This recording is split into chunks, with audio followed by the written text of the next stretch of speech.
اعوذ باللہ من الشیطان الرجیم بسم اللہ الرحمن الرحیم۔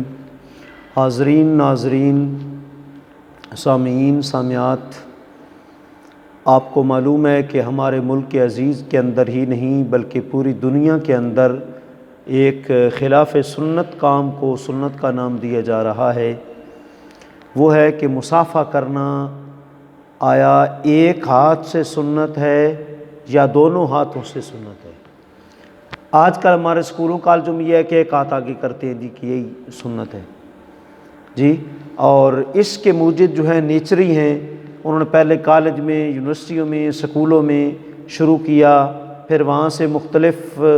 جگہوں پر یہ پھیلا اور لوگوں کو یہ کہا جی کہ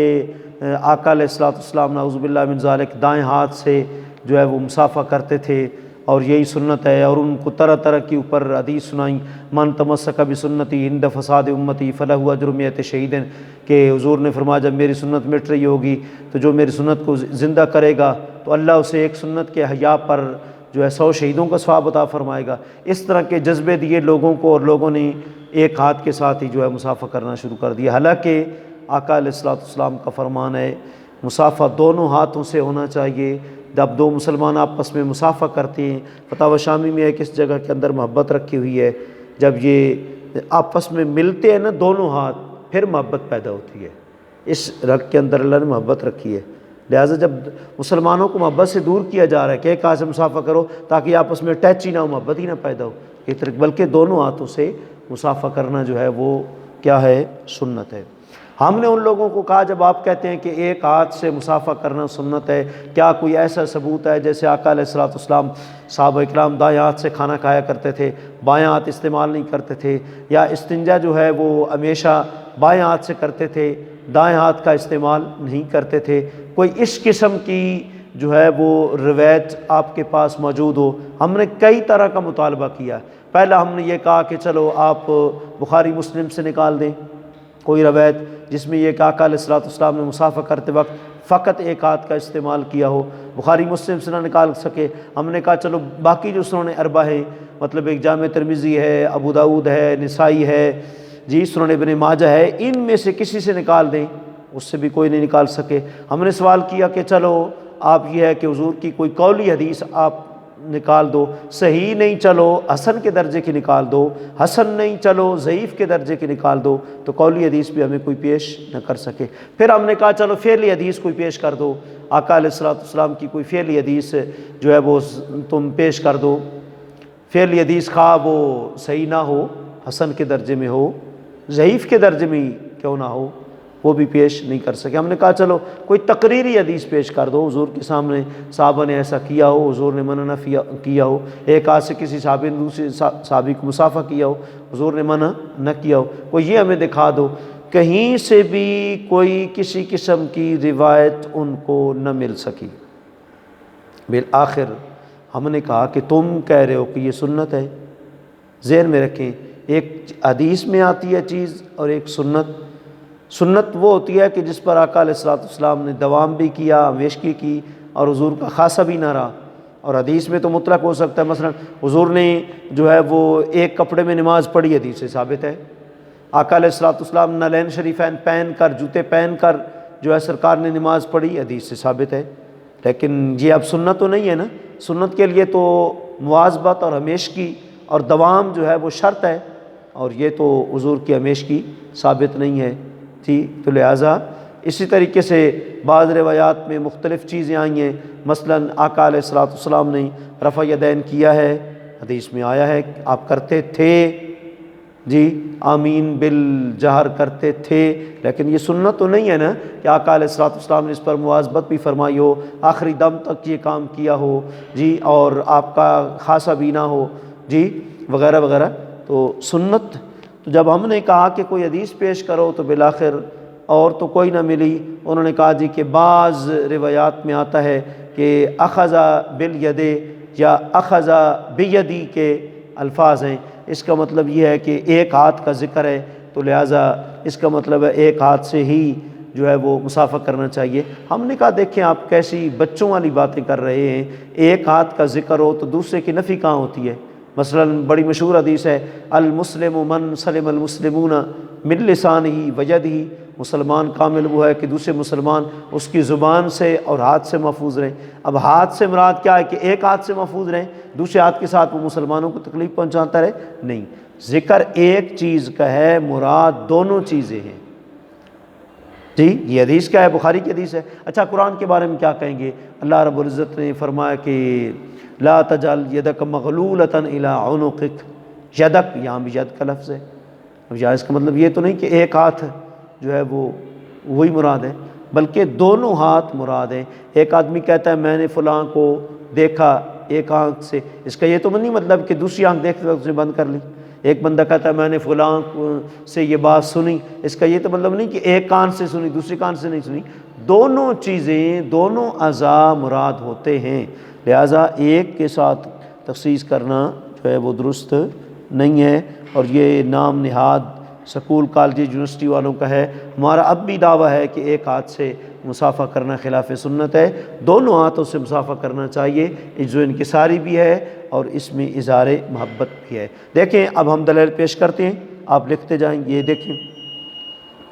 دیکھیں سب سے پہلی دلیل بخاری شریف جلد دوم صفحہ 926 پر امام بخاری نے باب المصافحہ باندھا ہے، جس میں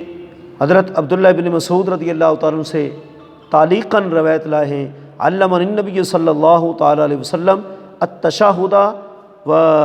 کفا بین یدیہ، کہ آقا علیہ الصلوۃ والسلام نے حضرت عبداللہ بن مسعود فرماتے ہیں کہ مجھے تشہد کی تعلیم دی ایسی حالت میں کہ میرا ہاتھ آپ صلی اللہ علیہ وسلم کے دونوں ہاتھوں کے درمیان تھا، وکفی بین کفیہ، یہ لفظ کیا ہے؟ وکفی بین کفیہ، دونوں ہتھیلیوں کے درمیان تھا۔ تو یہ واضح بات ہے کہ حضور نے مجھے تعلیم دی اور میرا ہاتھ حضور کی دونوں ہتھیلیوں کے درمیان تھا۔ اس کا مطلب کیا ہے کہ دونوں ہتھیلیوں کا استعمال۔ اس کے بعد امام بخاری علیہ رحمہ نے جو ہے وہ باب الاخذ بالیدین باندھا ہے، دونوں ہاتھوں کے ساتھ مصافحہ کرنا بالیدین، اور اس میں حضرت عماد بن زید رضی اللہ تعالیٰ عنہ اور حضرت عبداللہ بن مبارک رضی اللہ تعالیٰ عنہ کی مصافحہ کا ذکر کیا کہ انہوں نے دونوں ہاتھوں سے مصافحہ کیا،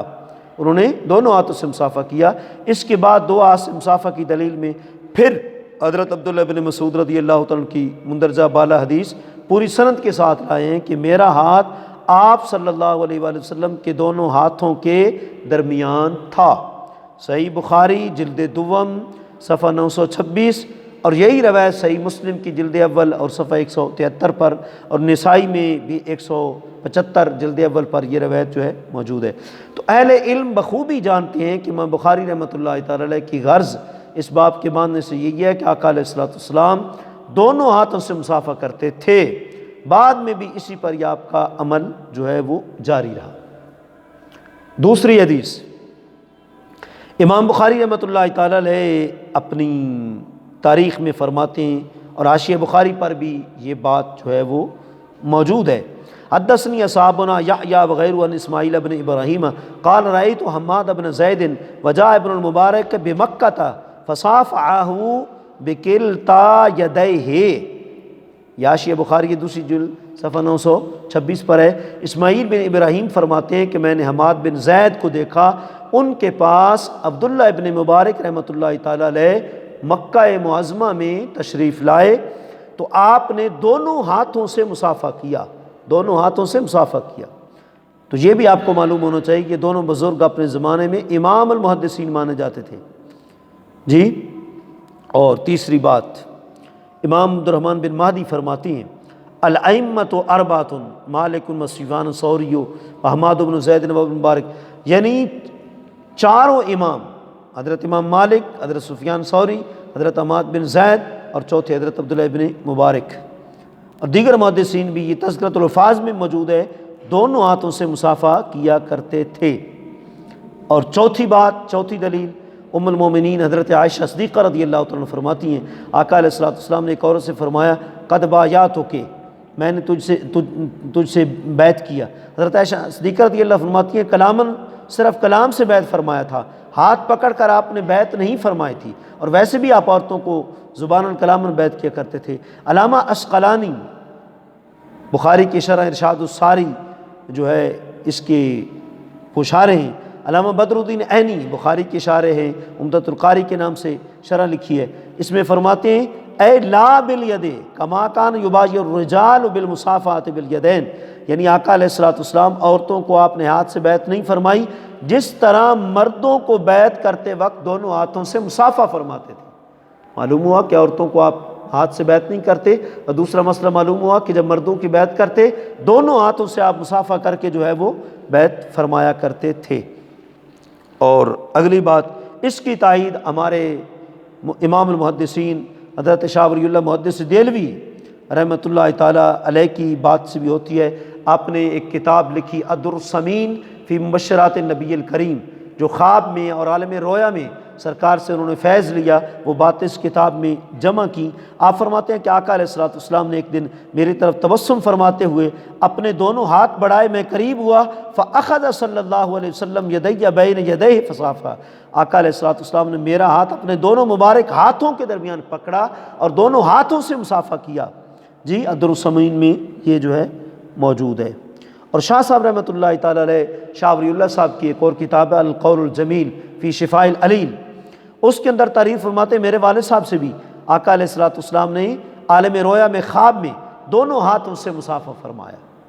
حضور نے من رآنی فی المنام فسیرانی فی الیقظہ، فرمایا جس نے مجھے خواب میں دیکھا ان قریب وہ مجھے بیداری میں دیکھ رہا، فرمایا من رآنی فقد رأى الحق، جس نے مجھے دیکھا اس نے حق کو دیکھا، من رآنی لم تمسس النار ابدا، جس نے مجھے خواب میں دیکھا وہ کبھی بھی جہنم کی آگ اس کو نہیں چھوئے گی۔ تو القول الجمیل کے اندر شاہ صاحب فرماتے ہیں میرے والد صاحب سے بھی آقا علیہ الصلوۃ والسلام نے خواب میں دونوں ہاتھوں سے مصافحہ فرمایا۔ محدثین کے علاوہ فقہاء کرام جن کی تکلیف کا حکم قرآن و سنت میں ہے، اور وہ بھی دونوں ہاتھ سے مصافحہ کرنے کو سنت فرماتے تھے۔ دیکھیں مجالس الابرار میں وَالسُنَّةُ فِيهَا أَن تَكُونَ بِكِلْتَا الْيَدَيْنِ، کہ سنت یہ ہے کہ دونوں ہاتھوں سے مصافحہ کیا جائے۔ اسی طرح فتاوی شامی میں ہے، شیخ عبدالحق محدث دہلوی علیہ رحمۃ کی اشرۃ اللمعات میں ہے، لمعات التنقی میں ہے کہ حدیث میں آیا ہے کہ مسلمان جب مصافحہ کرتے ہیں تو ان کے گناہ جھڑتے ہیں۔ ترمذی میں، ابن ماجہ میں، کہ انسان دونوں ہاتھوں سے گناہ کرتا ہے، ایک ہاتھ سے گناہ نہیں کرتا، دونوں ہاتھ سے گناہ کرتا ہے۔ اس لیے حدیث میں آتا ہے وضو جب کرتا ہے دونوں ہاتھوں سے پانی نکلتا ہے اس کے گناہ جھڑتے ہیں۔ انسان دونوں ہاتھوں سے گناہ کرتا ہے تو دونوں کے گناہ جھڑنے چاہیے، لیکن ہمارے دوستوں نے شاید ایک ہاتھ جو ہے وہ ابھی سے ہی اس کے لیے جہنم کے لیے ریزرو کروا لیا ہے کہ اس کے گناہ جھاڑنا نہیں چاہتے۔ دوستو ایسا نہیں کرنا چاہیے۔ ایک آپ کو آخر میں لطیفہ سنا دیں، ایک غیر مقلد جی اس نے بخاری شریف سے دو ہاتھ کے مصافحہ والی حدیث دکھائی، تھوڑی دیر خاموش رہنے کے بعد اس کو کہا کہ تم جو بخاری بات پر کرتے ہو تو یہ بخاری میں تو دونوں ہاتھوں کا ذکر ہے مصافحے کا، تو تم ایک ہاتھ سے کرتے ہو، اس کو یہ دکھائی گئی جی تو خاموش ہو گیا۔ تھوڑی دیر کے بعد بولا اگرچہ آقا علیہ الصلوۃ والسلام کے مصافحہ میں دو ہاتھ تھے لیکن حضرت عبداللہ بن مسعود کا تو ایک ہی ہاتھ تھا، میں جو ہے نبی تو نہیں کہ دو ہاتھ سے مصافحہ کروں، میں یا نبی کے بجائے عبداللہ بن مسعود کی اتباع کروں گا۔ تو ہم نے کہا جس طرح تم نبی نہیں تو بن مسعود کی طرح پھر صحابی بھی تو نہیں کہ ایک ہاتھ سے مصافحہ کرو، اس لیے صرف انگوٹھے سے انگوٹھا ملا کر مصافحہ کر لیا کرو تاکہ نہ تمہارے نبی ہونے کا شبہ ہو سکے نہ تمہارے صحابی ہونے کا شبہ ہو سکے۔ تو پھر ہم نے کہا کہ جسی حدیث میں حضرت عبداللہ بن مسعود کے دوسرے ہاتھ کی نفی نہیں ہے، اور یہ کس کا دل مانتا ہے کہ آقا علیہ الصلوۃ والسلام دونوں ہاتھ جو ہے بڑھائے ہوں اور ابن مسعود نے صرف ایک ہاتھ۔ اصل بات یہ ہے کہ جب آدمی دونوں ہاتھوں سے مصافحہ کرتا ہے تو ایک ہاتھ کے دونوں طرف دوسری ہتھیلیاں لگتی ہیں۔ حضرت عبداللہ بن مسعود رضی اللہ تعالیٰ عنہ ایک ہاتھ کی یہ خوبی بیان فرما رہے ہیں کہ میرے اس ایک ہاتھ کے دونوں طرف آقا علیہ الصلوۃ والسلام کی مبارک ہتھیلیاں لگی تھی، اپنے دوسرے ہاتھ کی نفی نہیں فرما رہے۔ اللہ تعالی ہم سب کو صحیح سمجھ عطا فرمائے، سکولوں میں، کالجز میں، یونیورسٹیوں میں، دفتروں میں، مختلف مقامات پر اللہ ہمیں دونوں ہاتھوں سے مصافحہ کرنے کی توفیق عطا فرمائے۔ وآخر دعوانا ان الحمد للہ رب العالمین۔